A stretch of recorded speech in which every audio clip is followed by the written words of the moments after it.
loved it and it was very fun. It doesn't really feel so much as a continuation rather than a 2.0 version. Like we changed the aesthetic so much, like you said, from something very bright and colorful to something more grim and kind of serious. There was a point where I was like, are we going to ever like pick one and go with it? Hello everyone and welcome to today's episode. We are today with Raleigh, a colleague and a friend of mine. She is the concept artist and the mastermind of how Eternal League pretty much looks like from the very beginning. I would say even before we started like getting the rest of the team and like onboarded more people onto the team. So welcome Raleigh, pleasure having you today. Thanks for making the time to join me. Hello. Thank you for having me. No worries. Wanted to talk a little bit about you, about how you got to this point in your career, and then we are going to go into the project. So, make a short introduction. Tell us a little bit more about yourself, and how did you got into art and specifically game art? So I'm relatively new in the industry. I don't really have any formal art education per se. I'm mostly self-taught. I did go through like a 7-month course in game dev, which was focused on illustration and concept art. After which I immediately jumped into freelance for about 2 years. And back then I did mostly illustration work. And about like at the 2-year mark, I actually got my first concept art job, and I've been doing that for the past 3 years. So all in all, that's 5 years of doing digital art professionally. Oh, that's nice. That's nice. Well, that's interesting. Yeah, it's like saying that you don't have like the big education like a lot of people go in, and instead like you did an art course. But did you do like drawing before that? Did you do any other courses before starting to do game art course, or just interest? It was definitely a hobby. Like I've been drawing ever since I was little. I think this is like the stereotypical thing every artist would probably say. But it's true. Like I was really into Not like me, not me. I was playing with Legos. I was broken, broken. But yeah, I was when I was little, I was really into a manga called Witch, and that really got me into like drawing. Oh my god, I And really I know was it. trying I even to, know this one. yeah. Okay. I think it's more, I don't know, it's one of the more unpopular ones, I guess. But yeah, I just started kind of copying whatever the art style in there was, and I got really interested in art in general. So I continued drawing until I was at uni, and that's when I kind of stopped because I was focusing more on my academic work. Mm. And after that, I just rekindled. All right. Yeah. Interesting. Did you see like throughout your career? I guess the path was not linear. Like for me, looking at how I did stuff, like usually I mean, I started from level design, went to environment, did like lots of different things, and also just generally speaking about skills and knowledge. I always felt like I'm doing a progress, and then at some point it's kind of like a big drop. Like I feel like nothing's happening, Mhm. and then you have I don't know, a year later or so, like suddenly like a breakthrough, and you kind of branch off to something else and so on. Did you had such moments as to the artist? Yes, I do feel like it's an accumulative, like it adds up process for sure. It's I feel like with me it's a lot of like struggle, breakthrough, struggle, Yeah. breakthrough type of like path. So yeah, I can relate to that.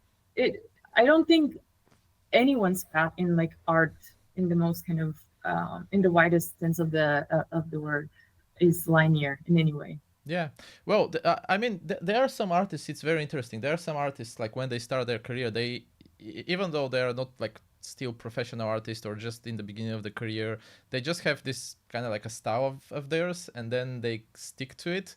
Um, I guess those people, like at least from my experience looking at some guys like that, either studios really like their style and then they start like a project that goes that direction, or they kind of struggle when it comes to joining other studios. When you started, did you look into like any other inspirations, any other artists, or like what's popular in the industry and you wanted to do stuff like that, or you just wanted to kind of grow your skills and get your own style and yeah, do your own thing, I guess? Um, Honestly, when it comes to style in particular, I don't think style really matters in concept art. It matters in illustration and like other maybe other routes in the art industry, but concept art, I think the most important thing is to know your fundamentals because like the main work you do as a concept artist is just iterations, sketching stuff that will be thrown away or will be taken like because if it's like a pipeline and there's like a person for each step, as a concept artist, you will most likely do the kind of rough work and then someone else will take it and make it like pretty and make it in the style of like the game or whatever. So style, I think it is important and I did try to like kind of imitates certain styles of like what was popular in the industry and like on ArtStation and whatnot.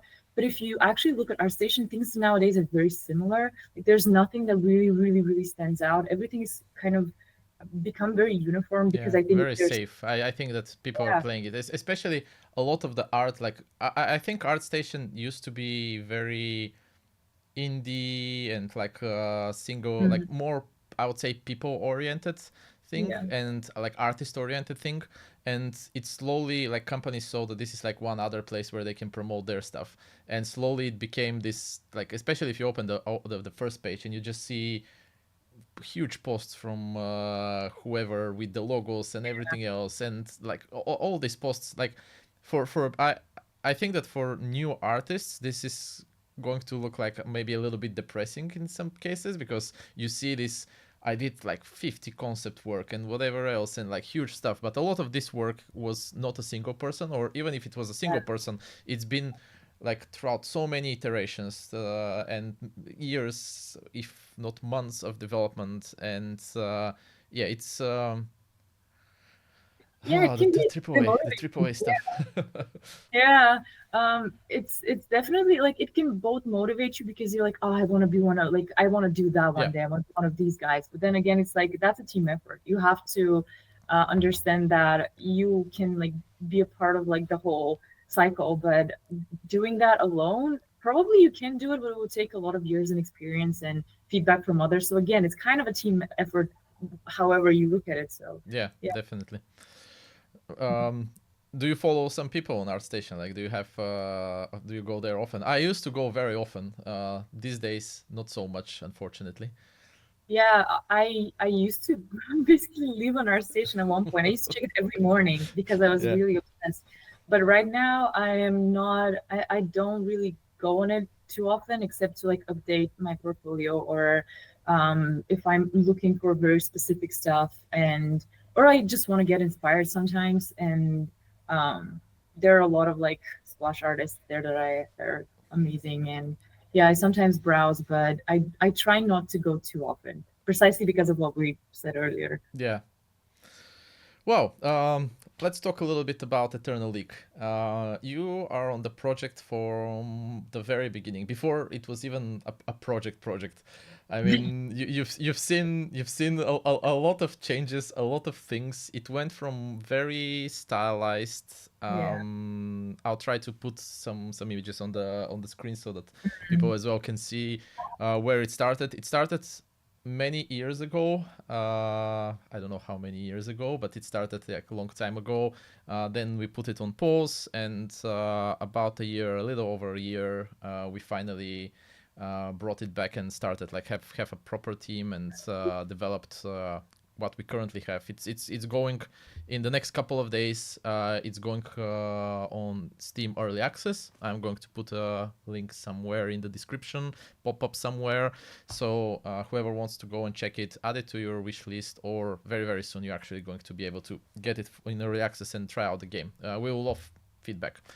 But yeah, how was the project? Like, I mean, how was, let's say, not the beginning of the project, but how for you was going back to the project and like opening things that you worked on, and then we put on pause for probably a year and a half, and then taking that, given that we knew that we wanted to change a little bit the art style, we wanted to make it a bit more grim, a bit more dark, I would say a bit more mature, ditch some of those smaller shapes and like bigger shapes and everything that was more cartoony. But yeah, how was it for you, and what were the, let's say, challenges of coming back from to the project? Um, First of all, it was definitely a journey. And having like some time off of a project and then going back to it, I think it makes it very easy for you to spot all of the things that you might want to change. It's kind of getting fresh eyes for something. But because it looked so different from what it was in the beginning, I kind of feel like what we did recently is like a whole new game.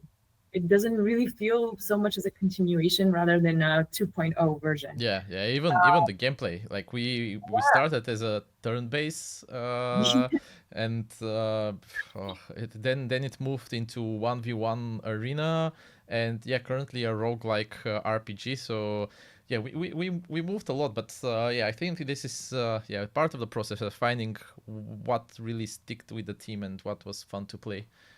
Yeah, and I definitely think all of the changes were for the better. Like the game wasn't getting worse; it was getting progressively better, and you could see that. But I One of the biggest challenges I think for me was, and this is something Arturo also mentioned, the 3D person in the previous interview, is that finding the art style of like the new version of the game was pretty hard because like we changed the aesthetic so much, like you said, from something very bright and colorful to something more grim and kind of serious. And also we, it's hard nowadays, I feel like, to stand out in terms of art, because the market is so oversaturated with stuff and content.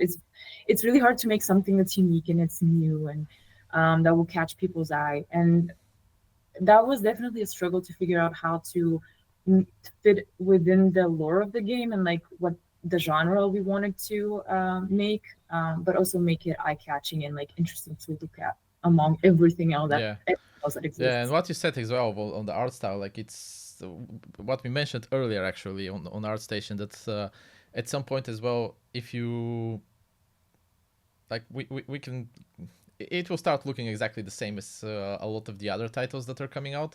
I think lots of, yeah, people are taking exactly the same steps, but in my opinion, we did a good job. We stand Yeah, out. It's definitely a I would say it doesn't have a unique style of its own, but at the same time, if you look at it, you know it's this game. You can't really mess it up with anything else.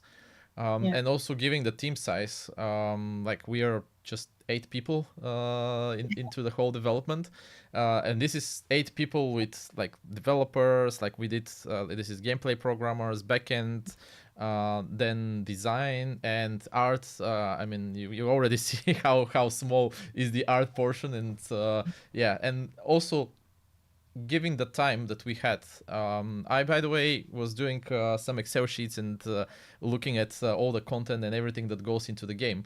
So in total, it's about 200 different character pieces, about 50 weapons, and 22 or 23 minions that are coming in there. So all of this passed through you or started their life with you. mm, So this for a year time, it's, I would say, impressive, because I mean more than impressive. This is in total like more than 250 or close to 300 mm, art pieces, and we are talking only about characters, not about any other things, because you worked also on UI, you worked also on a lot of the icons, you worked a lot of the marketing art and everything else. So I would say that this, like in perspective, puts some insane number. It puts like a one good artwork per day, pretty much throughout the whole year. That is production artwork. It's not like we just did some sketches and anything. So yeah, a lot of things. Like just yesterday when I was looking at the table, like I did the math and like the numbers were look a little bit scary. Yeah, but I think it's also when we were kind of like forced is maybe too strong a word, but when you want to put out something, you kind of, I guess, mobilize yourself to do good, no matter no matter what. You have to like put in all of the effort you can, and um, literally everything on like the layers like in Photoshop, because otherwise it's like we have to get this out. We have to like do it. So I guess it's like we didn't really have any other choice. And I think Yeah. because we loved it and it was very fun, that also contributed to it be like us being so productive as a team as well. Yeah, I think that the first few months, once like I think within the first like month or two, was the Mhm. biggest struggle. We were going a lot back and forth. I remember like you and Arturo were talking a lot back and forth until we get to the right style and everything. And from there on, it was kind of, let's say, easier, maybe. Yeah, yeah, it was. I remember that time, and there was a point where I was like, "Oh, are we going to ever like pick one and go with it?" But like eventually, of course, it happened. But it was a lot of back and forth. Yeah, But it's normal, I think. yeah, yeah. And it's also like a lot of the things we talked a little bit with Arturo as well about this. That a lot of the things that we see in 2D, when you make it then in 3D, and suddenly it's like, I don't Yeah, know, like not all the shapes, not everything works well, and we yeah until we kind of got into some sort of let's say constraints or like test out things that work or don't work for the game. Yeah, it was quite a lot back and forth. And also the other parts that I think changed a lot, and also we were going back and forth, was how we were dealing with the character customization, because we initially started with full characters and we were going to do full skins, not going to change like different parts, and then suddenly, oh, we want to actually change the head, torso, and legs to be separate, weapons as well. And that meant that we had to kind of go back a little bit and redo some stuff, so that everyone loved that day. yeah, everyone loved that day. I was recently, by the way, joking. Well, like one day I called Arturo and was telling him like, "Hey Arturo, do you remember these parts? Like we don't need it anymore. We are going to combine everything back together." I think he didn't talk to me for the rest of the day. He just ignored me. So Right? yeah. Oh, Yeah, yeah, yeah. But yeah, for you, what was the, let's say, biggest struggle or like the hardest time of the project? And after you tell me that, we can go into some art and show us a little bit of a few things that you prepared for us today. Um, I think that like what I mentioned earlier is just finding like a coherent style between all characters and like the environment, how they fit in the environment. I think that was even like until the very last moment, that was a struggle because you kind of want to go wild with each new character that you're given, and like each new prompt you receive, you're like, oh, Yeah, I'm gonna make this like this and that, and then oh, but I have these constraints. Like I have everything else that was done to refer back to and be like, okay, we have like limitations which we have to stick to. So that was very hard, but it was bittersweet. Let's call it that. It wasn't all hard. It was a nice challenge. was it hard for you because the team is spread everywhere in the world. Like you're in Europe, then Arturo is all the way in South America. We have other team members that are in Asia. So different time zones, different time when people are online. But yeah, was this like a struggle throughout the production for you? Not really. I think the team, because maybe we were such a small team, our communication was actually really good throughout, and everyone was very responsive. Even with the like time differences, you could count that the person, whenever they're at the desk, they'll quickly respond, and there was Yeah. always like overlapping times. And yeah, I think it was because everyone was like responsible enough to like make sure they are helpful whenever they need to be. the communication was very easy, and I never had an issue, even though we were from all over the world and, had all of these like This is a challenges. message to everyone that is saying that remote work and this Yeah, kind of things is hard. I mean, I get it. There are its challenges, but can be. Yeah. if you have the issue of like people not being very, let's say, passionate about the project or company or whatever they are, I guess it's either company's issue or the people that you hired issue, rather than, oh, it's like work from home problem and it didn't exist. Like going to the office was the same thing. Like I worked for years in office with other artists and other like game developers. There was always like, the idle people that come there to drink the coffee and eat the fruits and veggies from the kitchen. And No, for sure. People have to like each other. I think that makes a good yeah, team. that as well. Yeah, people like to like each other. Yeah, You we just don't have like to each other, but we like the project, so that good at making it. yeah, Yeah. yeah. True, true. All right, let's look at some art. Yeah, what do you have for us today? So I have one of the means that one of the characters that we were developing. So this is not like one of the main characters, like the hero type, rather just like a companion, like the small things that would attack and whatnot. But I chose it because this one was a journey for me personally. Um, like through all stages until like we reached the final. I actually have the iteration sheet where how it all started with like the prompt I received was just have a drone be a like a kind of insectoid type of silhouette. And we also have in Eternal League we have factions, so each character can come from like a different planet, and each planet has its own aesthetic and color scheme and symbols and all of that. So one of our factions kind of like alludes to like the Egyptian aesthetic, so we kind of have that as well. And I just I put like the prompt into like 4 words that I was trying to keep to the entire time. Got a reference of like the drone and the beetle, which was the idea of what this drone could possibly look like. And jotted down some iterations. And after that, I think how it often happens is when you seek feedback, it's not one of these options that's chosen, but like a Frankenstein of them, like a combination of them. And I think that was the biggest challenge for this guy, because I think we picked the top three here and like separate elements and features of them, and like the combination was pretty hard to do for me, and like to make it make sense and to kind of make it look good but also keep the shape looking like a beetle and like a drone at the same time, and something that could like attack from a range because it is a range character. So I went back and forth a lot with how this could look like the different shapes and parts from these. Yeah, and I um remember as well looking at what sort of abilities, because I think the hatch that was on the top, like we added it at the end because we were thinking, oh, we want this guy actually not only to be just range, but also to have this shield that it casts in the game. yeah. And yeah, to make some sort of a logic behind it, the design also changed slightly. Yeah, yeah, I remember Arturo. He was like, "Can this like open?" I was like, "Oh no, please don't do this to me."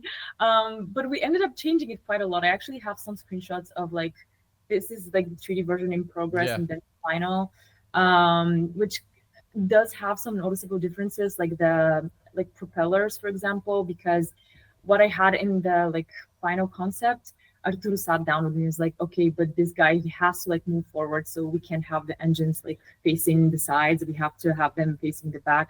So we had like a discussion of maybe them kind of rotating around like their center, and so that it can go back and like up and forward and whatnot. And also we had a discussion about the color of like the lights and all of that. So that was definitely a collaboration with him. And I think he also did a great job of making it even cooler.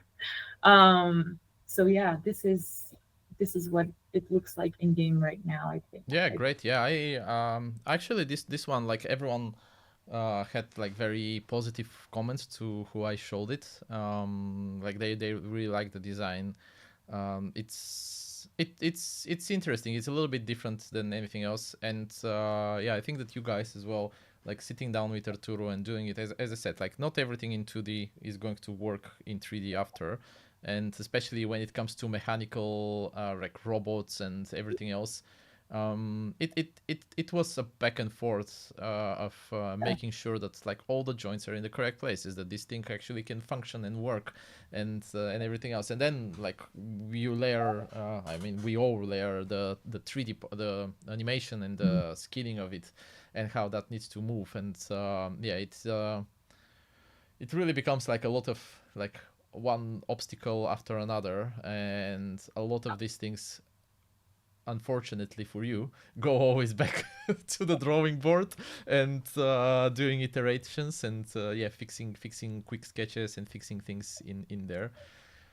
but I honestly, I kind of think this is the fun part in concept art, because this is something I actually heard somewhere like a while back, and I really agree with this. It's that concept art isn't really about drawing, and it isn't about the art. It's more about problem solving, and that's exactly what it is. Like, you, if you wanna like do concept art rather than illustration or anything else like photo bashing and Yeah, matte painting, you have to love problem solving and to always be able to like be ready to like throw away something and start fresh or change stuff up so that you know you don't get too attached to whatever you're doing.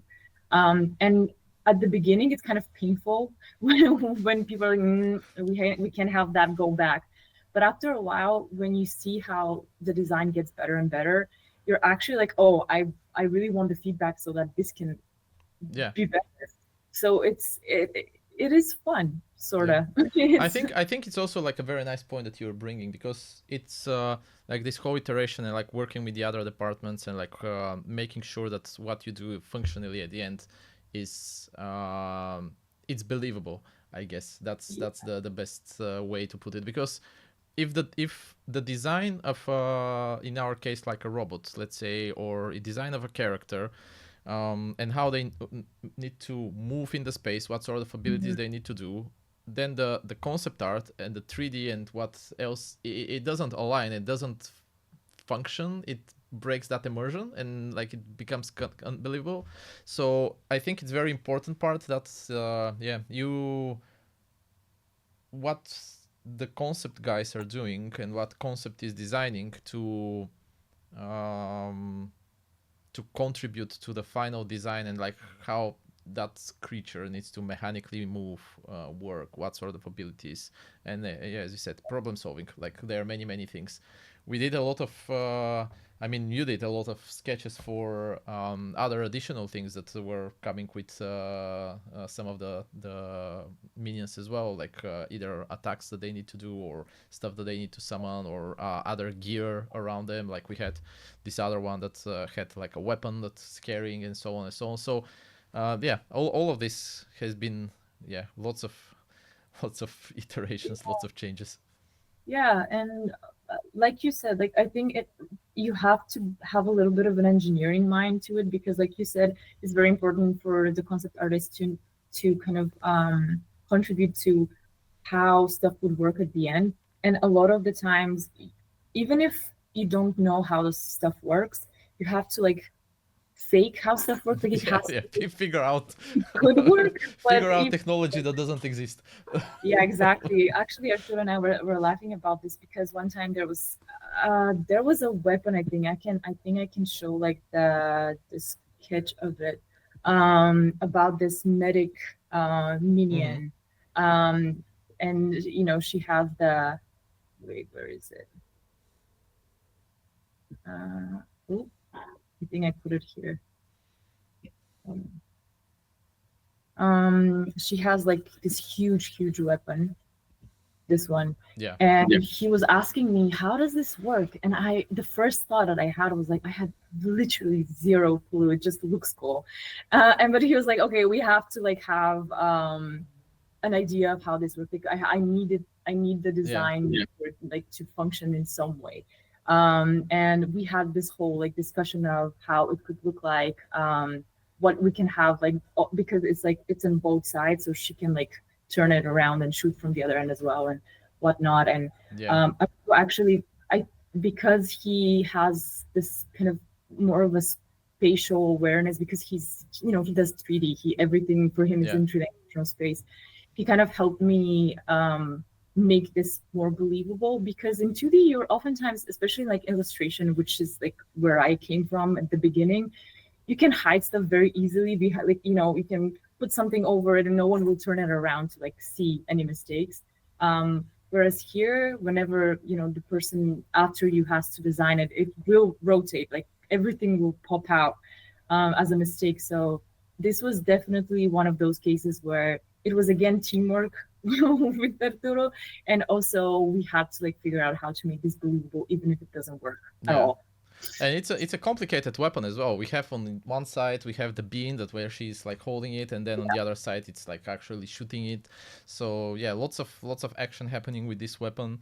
And I guess me and the design didn't make your job easier, as you said, with inspecting, because we added to inspect your characters like rotate them around, see pretty much everything. Even though we are doing a top-down game, we decided that we want to be able to go in and like inspect the minions and inspect. I guess just enjoy the artwork and everything that everyone worked so hard. So yeah, but again, it's made you guys a little bit stressed, since everything was going to be seen from all sides, and it should work in all from all different directions. So yeah. That's why you have to be prepared. Always be prepared for for all scenarios. Yeah. Yeah, your what artwork. what is what was more, let's say, challenging and also more fun, like doing completely like robotic stuff or more organic?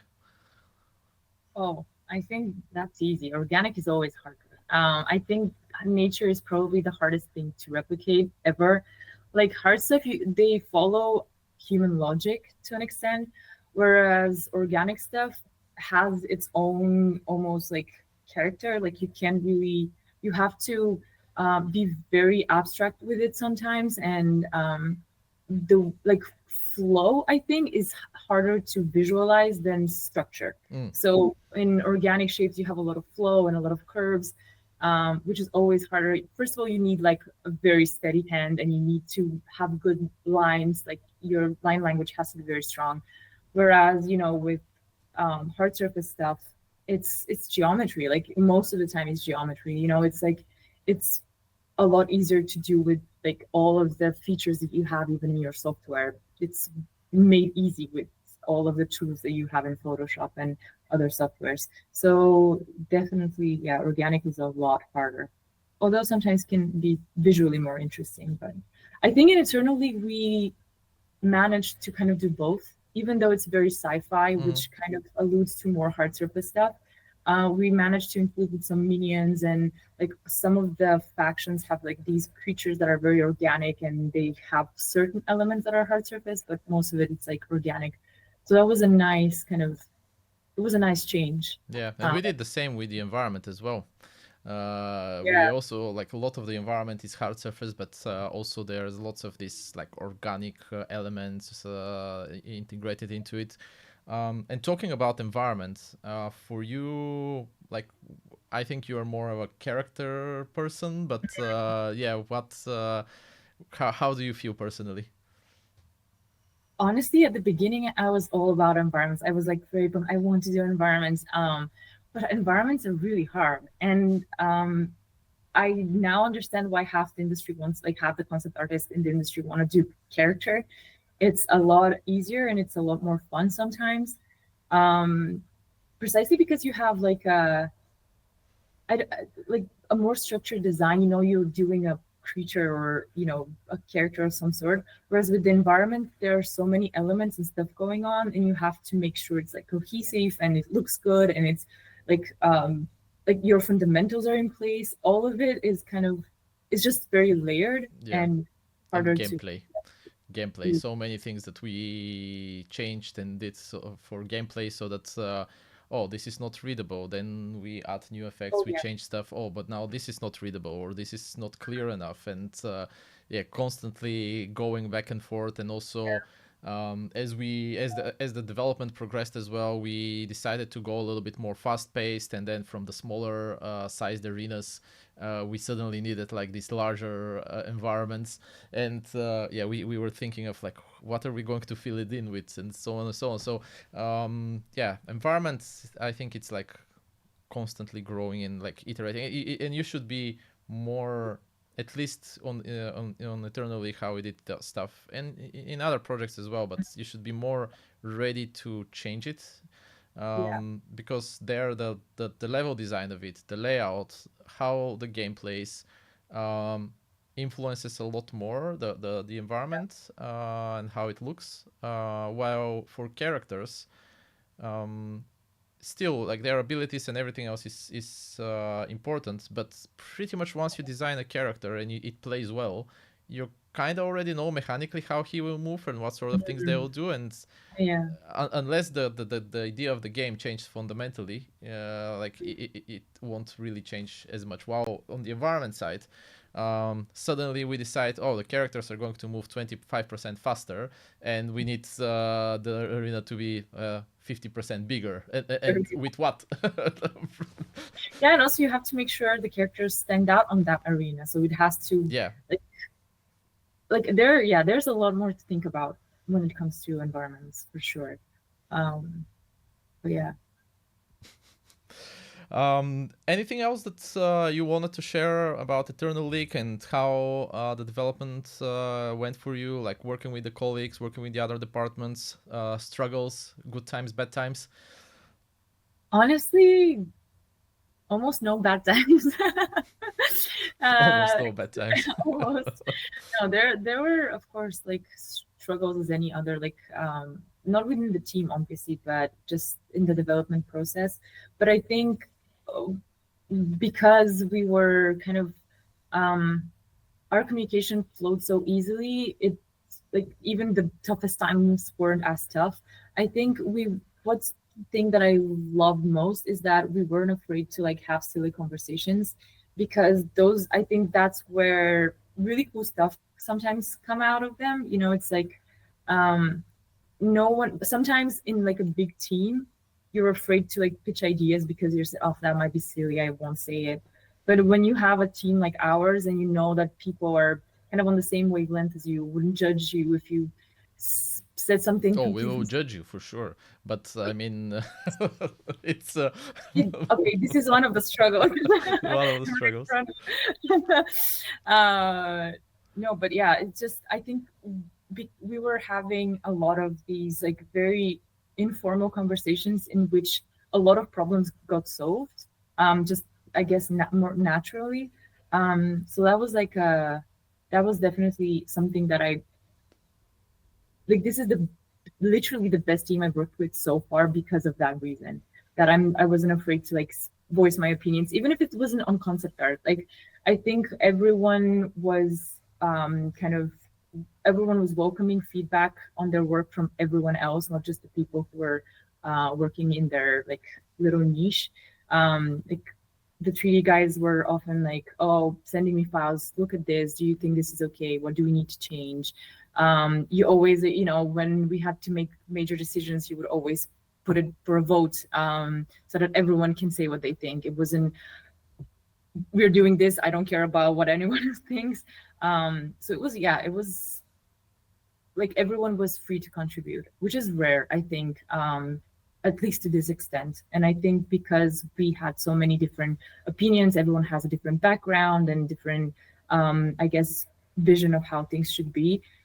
The amalgamation of everything was what made Eternal Week what it is right now. I couldn't say it better myself, to be honest. Yeah, I think that the whole contribution, and yeah, just we all like, yeah, different games, but Mm, at the same time, we, I think, found like a good middle ground and solution for all the problems. So yeah, it turned out to be fun Yeah, the game is also quite fun, quite interesting to play. Of course, there's more and more. That's why we're in early access. That's why we need pretty much the help of the community to play it, as since we are a small team, and give us feedback on balancing, on what you like, what you don't like, and all these kind of things. Like, we are very, very open, and yeah, want to develop not only internally, but yeah, develop a game that we all enjoy, like we, the community, everyone, and then grow it and add. Like, we have so much more content actually that we did that didn't doesn't go right away Yeah. into the build, because we thought that it's not good enough, or it didn't fit that well into the team, into the current design and into the current flow. But yeah, through more feedback, more iterations, all of that slowly will come out. And yeah, I think all of us are, yeah, very excited of how things are shaping to be, and as well excited that the project is first project of the studio going to come out. So yeah, exciting times. Great. Well, it was pleasure of talking to you. Thanks a lot for your time, for doing this. I have the feeling that probably there will be requests for more, since um this kind of small segments and everything are like pretty well received from our community. And yeah, thanks again. Any last famous words that you want to say? Famous words. Um, I don't know. Never name a file final. It's never final. Final. Final. There's like a whole folder of finals. So yeah, just skip it altogether. And always save your work. Always save your work. Yes, Always save your work. that's a good one. Yeah, we had so many times that things are crashing or that don't work as they should. But yeah, always save your work and never name it final. Never name it final. That's a great metaphor for concept art. It's never final. It's always iterations. Great. Well, thanks again. Have a great rest of the day. And for all of you, thanks for joining today. And Raleigh, thank you once again. See you next time. Bye. Bye.